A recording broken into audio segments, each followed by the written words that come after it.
Solve the system using the elimination method. If the system is inconsistent or has dependent equations, say so.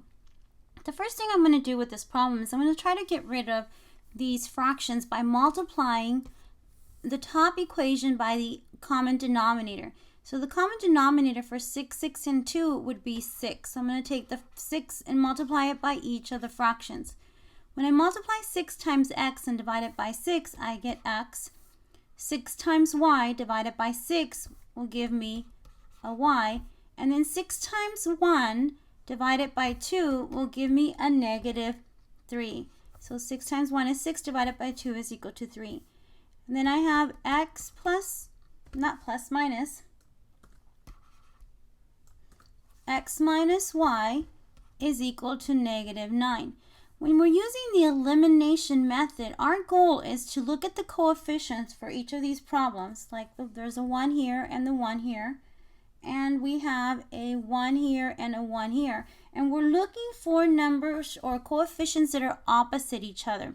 So if they're opposite already, we just have to add the equation. If they're not opposite, then we can multiply one of the equations or the other one so that we can get opposite coefficients. So in this case, they're already opposite. So the opposite of 2 is the opposite of 1 is equal to negative 1. So we're going to add these equations and we get 2x is equal to, because those are eliminated, and hence there's the name elimination, is equal to negative 12.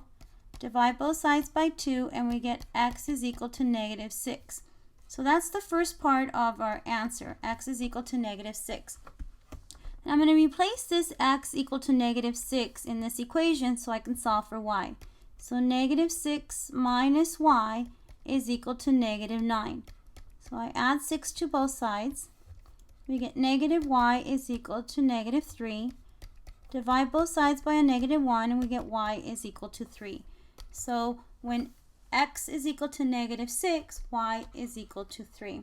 So this is the solution for our equation. So if we have a solution, then this is what we write.